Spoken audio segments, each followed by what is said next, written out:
Thank you, Francis. Thank you. Hey, everybody, I'm excited to be with you. Listen, I'm not one of those like save your questions to the end speakers. So if something doesn't make sense or you have a question or even just a comment, raise your hand, we'll get it done. But do raise your hand because I also have a really short attention span and I'll lose my train of thought. Also, I like a lot of verbal validation. So if someone could volunteer to yell, hell yeah, every now and then. Hell yeah! Yeah, I knew it would be you. I knew. That would help a lot. So listen, I'm Katie. I run a lead generation agency. So we're a full service marketing agency, but we specialize in lead generation. And that means we are held accountable for the revenue we produce for our clients. I've owned this agency for 16 years, and it has gotten much, much harder to generate leads lately. Are you guys feeling that? Hell yeah. Hell yeah. And so today I want to talk about why and what I think we need to do about it. Let's talk about the trust crisis we're facing on the internet, because this is really the problem that's getting us, right? AI content, the flood of content out there, deep fakes, privacy breaches, data breaches, these have eroded trust in the internet. And stats show that trust in the internet is lower today than it ever has been. Our geopolitical climate, right? All of these things contribute. And the problem is, those of us who are in digital, we're generating leads online. And if trust in the internet stops, the sales cycle stops. And so today I want to talk about why I think trust is the new currency on the internet. And this is what we're going to need to establish leads. 70% of consumers find it harder to trust information online today due to generative AI. 82% of them have abandoned a brand over data or privacy concerns. Are those big numbers? Hell yeah, they are. And they're going to be getting bigger, in my opinion. The trust isn't coming back. It's our job to combat it. So I think in many ways, lead gen, which is my bread and butter, is broken. Because the two tactics we've relied on for decades, inbound and outbound, now have challenges in today's environment. And I think the way we need to do it needs to change. Inbound marketing, we've relied on SEO, volume, driving traffic to the website, right? And outbound, direct outreach, cold outreach through email or cold calls. We know these words, yes? Yep. Great. Both are struggling in the new environment. And the reason why is because both strategies assume a foundation of trust and attention from our prospect that no longer exists in today's environment. So we have this triple threat. We've got AI content saturation, misinformation and distrust, privacy walls and spam filters, and all of these things are keeping it harder to reach our prospects, and they're keeping prospects' skepticism at an all-time high. And many of you create content for a living, right? We're all content marketers to a certain extent.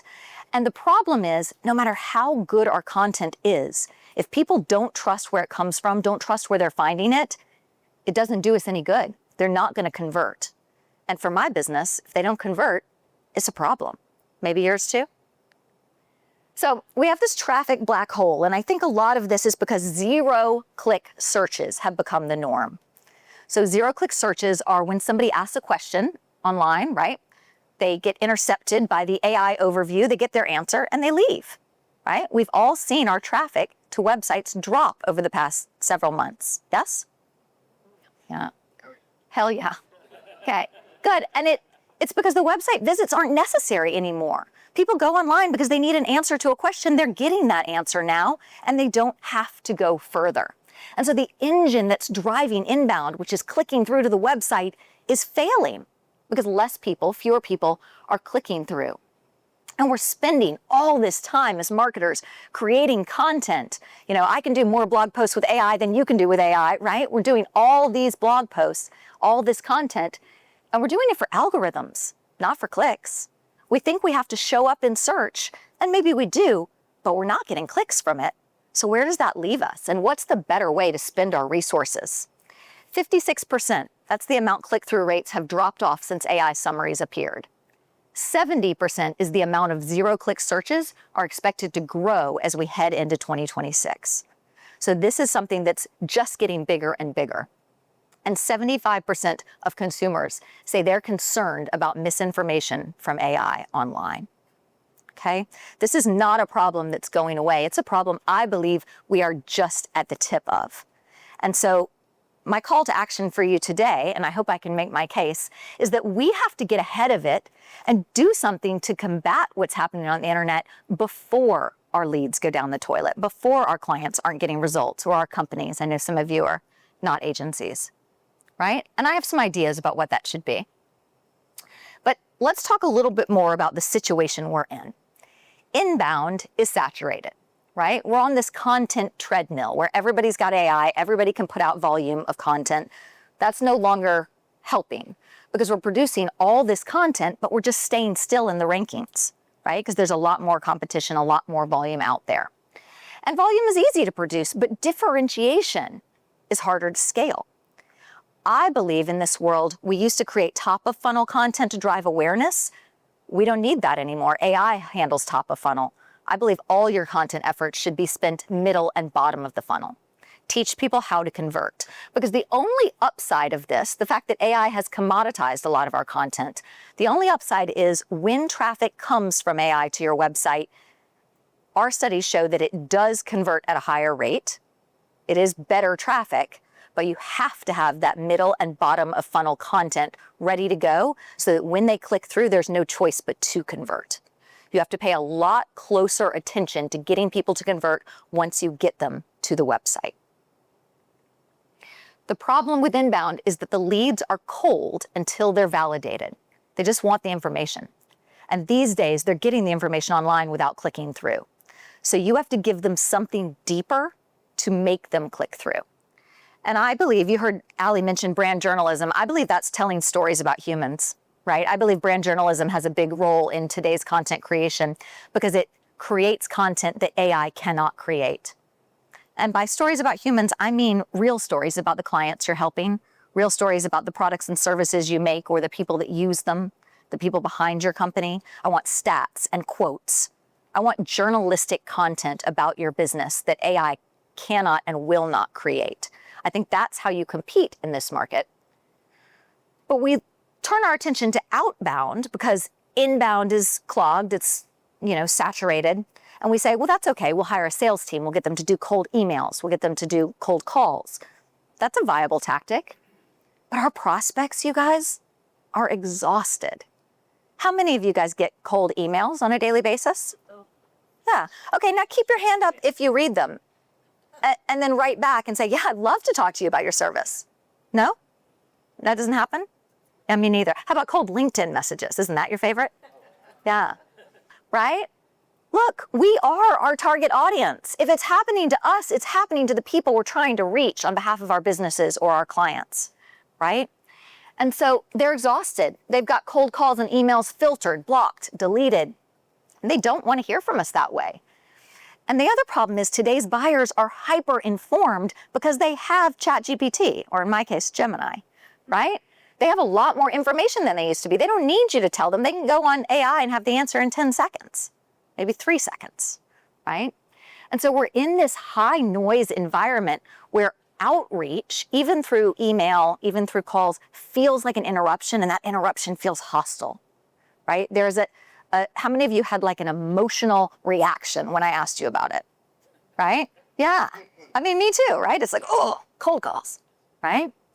And so this is what we're dealing with. The problem with outbound is expensive, it's hard to track ROI, and buyers in today's environment prefer to find their own solutions. That's why they're using ChatGPT, right?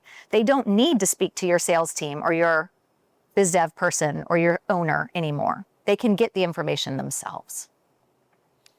So our funnels are clogged, and we have to figure out how to break through. Inbound is clogged by AI and distrust in the internet. Outbound clogged by skepticism and filters.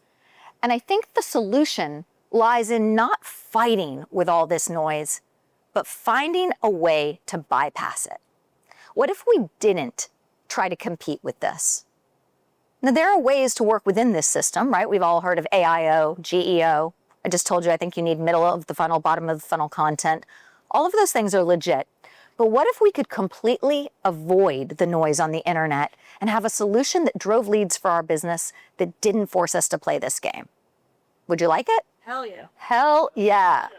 Well, me too. And I'm here to tell you that I think that solution is Nearbound Marketing. So we've talked about inbound and outbound. Nearbound is meeting prospects by leveraging relationships with strategic partners. How many of you showed up today and knew somebody in the room? Because what? You network? You talk to people? That's novel, right?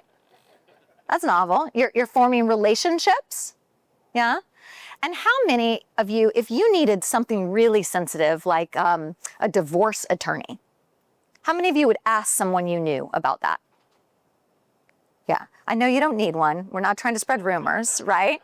But like if I needed a divorce attorney, probably not Googling divorce attorney near me. I'm probably asking 3 of my friends who they think I should talk to, right? So strategic partners have trust with a circle of prospects already. And if you can meet those prospects through those partners, that trust transfers to you. And so Nearbound is about transferring partner credibility to your brand, and it shortens the sales cycle. And I say it's novel, but look in this box. Haven't we always trusted humans? Like think way back before, I don't know if you remember before the internet, but like at the beginning of the internet, right? When I started my business, we ran people's personal social media because business social media didn't exist back then, right? But we've always trusted humans. We've always led through stories. We've always wanted human connection. And all I'm suggesting is maybe there's a way to get back to that.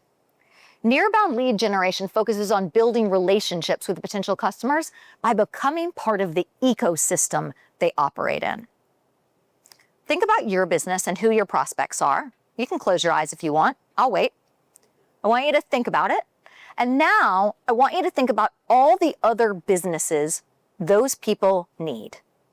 All the other products and services, all the other businesses that aren't competitive with yours, they're adjacent, but they target the same people you target.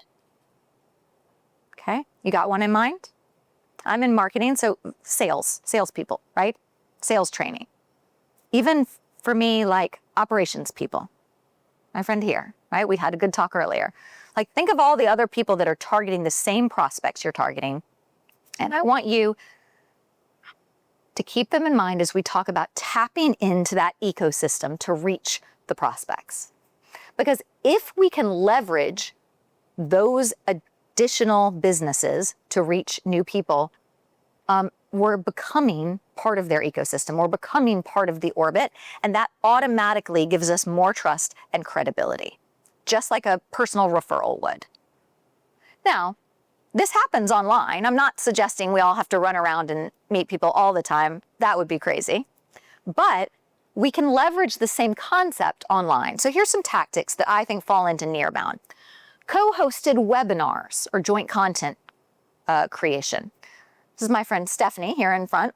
Let's say Stephanie and I did a webinar and we have a lovely chat, and then Stephanie sends the webinar out to her audience who doesn't know me, but they know Stephanie and they love her. And now they're like, well, Katie was okay. Stephanie seems to like her.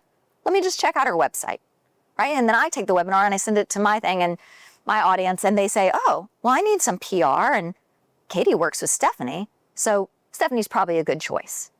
Do you see that we're transferring the trust each other already has with our audience to each other? The another way you can do this is referral programs with related businesses. So maybe you have a product or a service that works really well with another product and service that another company offers. Could you co-offer them? Could you co-brand them, co-market them? Could you just make a referral partnership where I could make a referral partnership with Green Melon, that if they have a website that's too small for them, they're going to refer it to me. And if I have a website that's too big for me, I'm going to refer it to them. Oh, hell yeah. And we're going to be partners, right? That's Nearbound. Because if I am talking to a prospect and I build trust with that prospect and I say, I'm not the right fit, but Robert will do a great job for you. I'm going to send you to Robert and Allie and Mickey and their team. That's a warm lead, is it not, Robert? Absolutely. Right? Influencer marketing. I talked to some of you who did social media earlier. You ever use influencers for your campaigns? No? I'm the only one? Okay, thank you. Hell yeah. All right. So influencers are Nearbound marketing because influencers have an audience. They have trust with them. When they talk about your products and services, those people click through. Same thing happens with the press. PR is inbound marketing, nearbound marketing, sorry. PR is nearbound marketing because we're leveraging the press as that partner. And then this is my favorite one, testimonials and case studies, because you can actually use your own happy clients and customers as nearbound partners. So I have an attorney I do work for. He's happy. What if I take a video of this attorney? He talks about, I've helped him grow by $1 million a year this year through lead gen, right? I put that on LinkedIn, and now all the people in his sphere see that, and they think, oh, well, if Katie helped a boss grow, she could probably help me, right? That's nearbound marketing, because I'm leveraging the trust that a boss has with his connections. So there are clear benefits to nearbound. First, it closes deals faster. It shortens the sales cycle because nearbound leads, by their very nature, are warm leads. Second, it's more cost effective because you're no longer spending money on paid search or all that content creation. You're spending time on relationships instead. And then nearbound is shown to have better retention when clients convert because they are stickier. They came to you through someone they trusted or through another business they trusted, a brand, and so they tend to stay longer and be better fit. So I believe nearbound is a way to create a really sustainable pipeline that doesn't get bogged down in all the changes in inbound and outbound these days. And one of the reasons I say that trust is important is because nearbound really leans into authenticity. It is content about you. When my client makes a video about how I helped them, it's about me, it's not by me. I'm not saying I'm super great, he's saying we're super great. And it's human verified, and it's resistant to AI-driven skepticism, right? Because these are real people, real relationships, real brands we're leveraging. And I think that authenticity is an asset in this environment. So I don't want you to misunderstand. I'm not telling you to get rid of inbound and outbound. I think those have a place, right? We've got to play the game. But what if we added nearbound and had 3 pillars to our lead generation strategies, right? What if we just incorporated some nearbound? So we still use inbound for education, discovery, right? They're finding those AI overviews. They're online. They're still finding your content a little bit further down in search results. Outbound can still help you target intentionally. I especially like outbound in an account-based marketing program, right? There's still room for outreach as long as it's highly targeted, highly specific, so you don't get blocked out. And then you use nearbound to establish the trust you need for conversions. I believe these 3 things work synergistically to save our lead generation programs. And at my agency, we've been incorporating nearbound for about 18 months now because we saw these changes coming like you did. And this is how we continue to maintain that ROI for our clients, by branching out a little bit. So here are the steps I want you to consider as you leave today. Number 1, relationship activation. You told me you knew people in this room. Could there be potential partners in this room, right? Could you formalize a network of partners you want to co-create content with, or co-create an offering with, or refer to each other, have a referral program? You've got to build a system around that. So think about who is in the ecosystem of your prospective clients that you could leverage. Number 2, I want you to co-sell or co-create content. It could be a podcast or a website or a webinar or a blog post. Interview each other for a blog post, or co-create a research study or an ebook. But when you partner together with a subject matter expert that complements your work, you are leveraging the authority they have with their audience and transferring that to your brand. So this co-creation of content can be really, really powerful. And then number 3 is social proof and validation. Third-party content has the highest perceived trust and credibility on the internet, right? When you're not talking about your brand, other people are. And that could be user-generated content, could be influencers, could be news coverage, or testimonials and case studies from your own clients. In this environment, if you're not creating really strong case studies, it's going to be a lot harder to convert. That's the number 1 type of content that I see bottom of the funnel that works these days. It's really specific, stat-driven, ROI-driven case studies and testimonials. So I'm going to show you some case studies of mine. I'm not giving you all the details, but you'll have enough. This is Contour Light. They're an FDA-approved body contouring program, and it's sold into medical clinics, right? So this is not a B2C sale, it's a B2B sale. We sell them into medical clinics, med spas, that sort of thing. So what we did was we took these clinics that it was working for, that they were selling these services to their clients. They were making money off offering Contour Light. And we made videos of them telling their story and how much revenue it brought into their clinics and how it helped them. And we turned that into a video advertising campaign. We ran those ads for 12 months. And in those 12 months, we took their website visits from 0, because it was a new distributor, to 3,500 a month. And we brought in 60 leads a month that they were able to talk to. Now, the average cost of Contour Light is about 50 grand. So if you multiply 50 grand times 60 at-bats every month, we were making them well over $1 million a month in revenue, right? And it's because we leveraged happy clients to reach their networks of doctors, right? So we're showing videos of clinics saying, this helped me a lot. Other practitioners were seeing those videos and saying, I want to find out about how to add that to my clinic.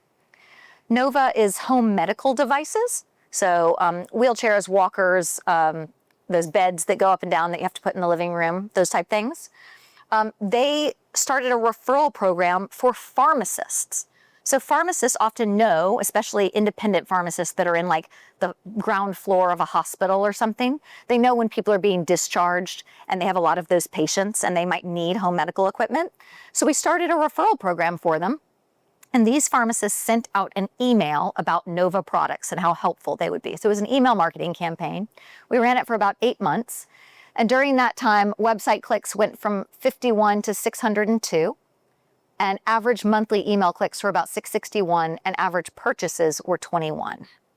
So again, these things are not inexpensive. So it's about $10,000 per times 21 a month. So we're generating revenue there. Right? But it's because the pharmacists have trusted relationships with the people on their email list. Something more fun. Portland Cider Company is a hard cider company in Portland, Oregon. And they sell their hard cider through tap rooms, like bars, right? Except we took them on during the pandemic when bars closed. And they suddenly had to pivot and figure out how are they going to sell their cider direct to consumer instead of through bars. And so we decided to use influencers, and we did an influencer campaign. It was only 3 months long, but we showed influencers, we sent them cider and showed them drinking cider, during their pandemic activities, which many of us were. And so during that 3 months, we grew their Instagram followers from 3,000 to 10,000. We had over 3,000 tagged UGC posts of people that weren't the influencers, but were sharing their Portland Cider Company stories. We started a cider club and had 250 signups in those 3 months for people that wanted to buy cider and have it shipped to their house every month.